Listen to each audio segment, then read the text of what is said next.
Hey everyone, it's Jeremy with Poindexter-G. Today I am going to go over how to make some nice fancy assets for custom decks in Tabletop Simulator. What I'm specifically going to be looking at are how to do the artwork for the dials, and also how to do artwork for card backs to make those look nice. If you're wanting to look at how to make custom minis, you can find those on some other videos that I did here. One where Cardboard Hustle went over and showed how to do a lot of stuff in Blender. I also made a video on how to process them in Unity to make them go into Tabletop Simulator a little bit cleaner. But as far as the dials and card backs, you're going to need to have some sort of photo editor. I'm going to show you Photoshop. I'm going to put a link to a Dropbox where you can find some of these templates to use. I'm going to have the templates in there both as a Photoshop file and as a PNG. The PNG will have transparent parts in it, so you can go ahead and edit that still, but it isn't going to be quite as nice as the Photoshop one because it's not going to have everything broken down into layers, but you should be able to still do that in some other program in case you're working with something that can't take in Photoshop files natively.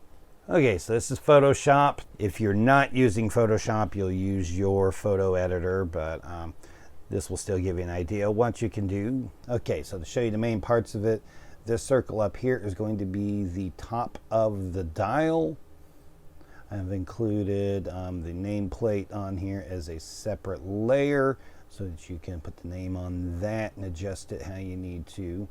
This will be the bottom of the dial. This right here will be the color of the box at the top of the dial where the number will be. So you'll just drop a color in there and that color will be the top of the dial. This right here will be the color of the arrows on it. So just whatever color you drop in there. And then this will be the reset button and the color around and the back of the reset button.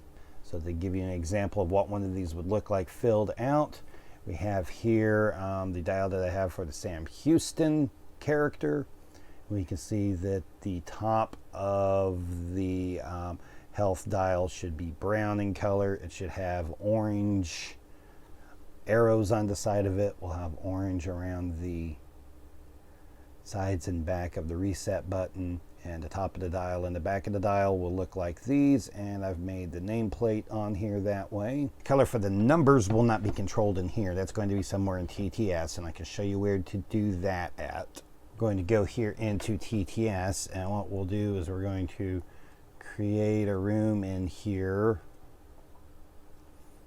but instead of clicking on one of these, we're going to close this right here, and we want to have a blank room with nothing going on in here. If we have to change any of the settings on the dial, this is going to make it a lot easier to work with here.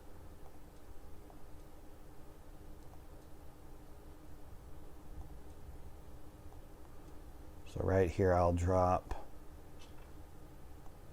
Sam Houston in there. And you can see what the dial looks like there, with the brown with the orange and the colors on it there.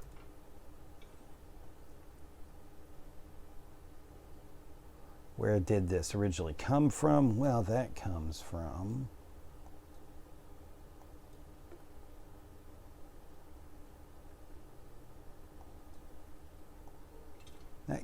here. This is the file that came directly out of Unmatched Maker, exactly as Unmatched Maker had it there. So it gives us this blank dial there, the blank sidekicks, and all that there. So how do we turn this into that?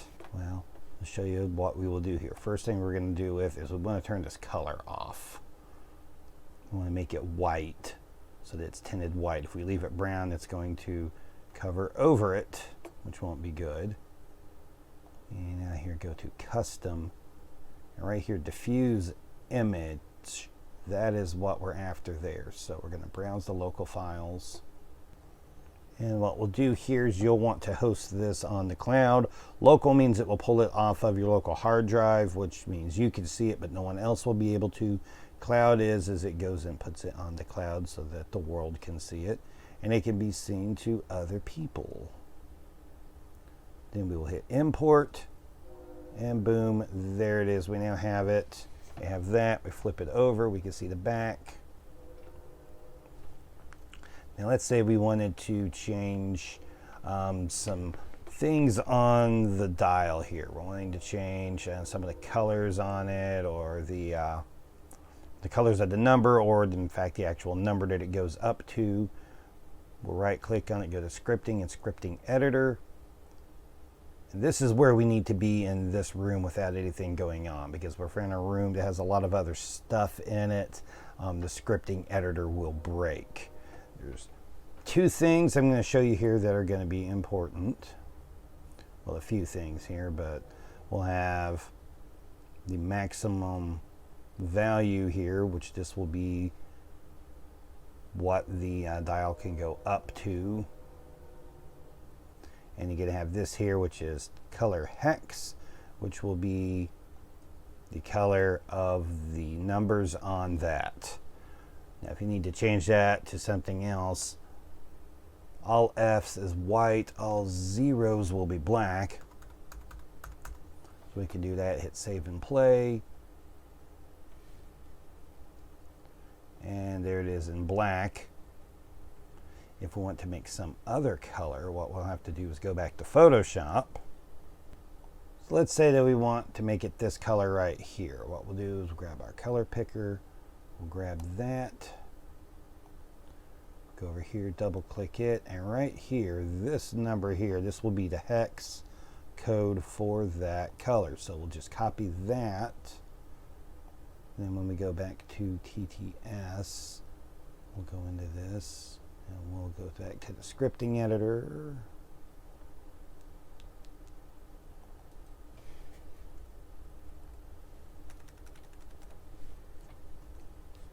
And save and play. There we go, and now we have the number in orange instead of white if you prefer that. And you can make it match the other colors exactly by grabbing that hex code there. But let's go ahead and make a let's go ahead and make a sample one here real quick. All right, so let's go ahead and take this picture here. We're like, hey, who is this guy? Let's go ahead and we'll do all of it, and we'll copy. Go to our template, paste that. It's obviously way too big. That's fine. Oh. Go drop that below it. Ooh. You can't quite see the camel. Needs to shrink some more. It does shrink some more.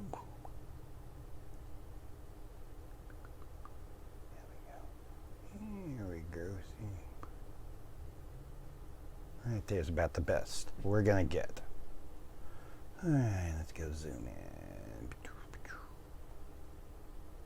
So now, I'm gonna go to the nameplate, and let's move the nameplate up. Let's move the nameplate up there. I know it's a little weird, but you know, it's my dial. I'm gonna do this how I want to do it. Okay, let's pick a color. Let's go with white. Grab this here. Going to grab font here. We'll go with League Gothic because that comes pretty close to the artwork that's actually on these. What is point Dexter G? He needs to be bigger though because that is entirely too small. There we go. Hey, look, that just fits right in there. Okay. Now I'll go in here and let's see what colors we want. What colors would he be?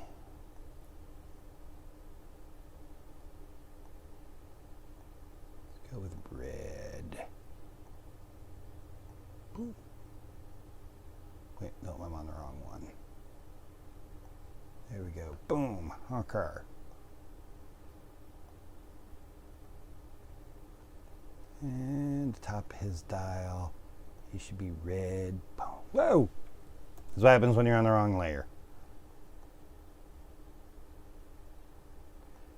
Want the buttons to be, let's make the buttons white. Boom. Yeah, we'll make this red. Whoa. That white.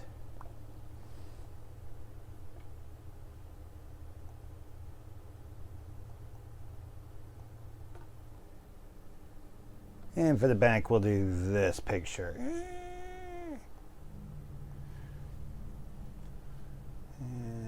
yeah, back at the top. Yeah, put that there.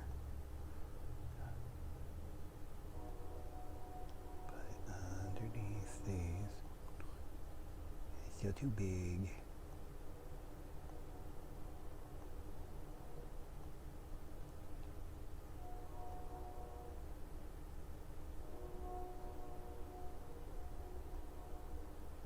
There we go. Boom. That there is an ugly dial, but just as a JPEG. And we can go in here and we can change this. It can be like we're going to go to custom. Instead of that, we're going to make it ugly dial. Whoa. Oh, wow. Especially with that color on it, that is ugly. Here, let's change some things on this.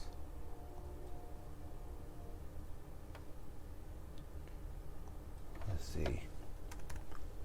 Well, his maximum health is 99, and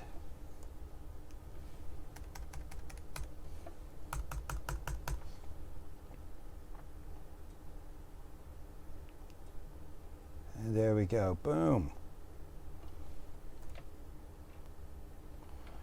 Anyway, there you go. One other thing to point out here, the sides of the dial here where it is black, if you were to go into this and change this to some other color, it would make the sides of the dial that color. So that's also another way that you can accent things. At this point, then you just need to save this, right click and save, or save it as part of a thing. And that's all you got going on with that. So this is our template here. We have all of these as separate elements in here. It's going to have the frame, the Unmatched logo, the spot there to put the character name. The font that it's going to want to use on the character name is going to be this Beavis New Regular, but I don't have that. It will try to go to Myriad Pro, and I'm going to go take it back to League. Whoa, sorry. League Gothic, and then we can put in whatever we want for the character name. Okay. It's like, whoa, missed some letters on that. And to show you a little bit of something here, this is the card back from my Don Quixote deck. So you can see how I have moved everything around here into different places. We've got, you can see all the different pieces that I have in here to make this. Got the lance there. One interesting thing this does include is they did drop Sinbad's card art on there for reference, just to help you position things in there. So let's go ahead and drop something in here real quick. Gonna do this.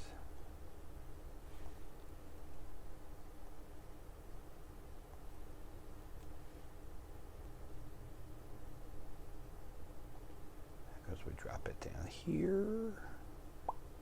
There'll be a few different ways to color the unmatched layer and border there, and one will be to drop in that, do this, and just color that.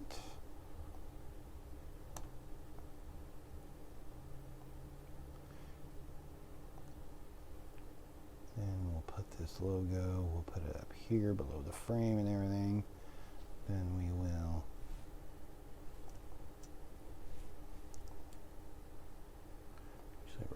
merge these layers if you want them the same color. This is fine.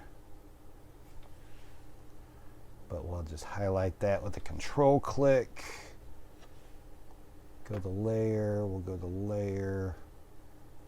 Gonna make a new layer via cut from that. Now we turn that and that off, and we have that all in red, which we can now delete. This is called masking.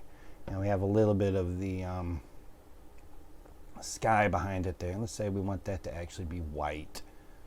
Easy way to do that would be layer, new layer. Drop it below that one. Go to this, take here, we just, don't worry about it being outside of it. That's okay. Just make sure you get all of that in it.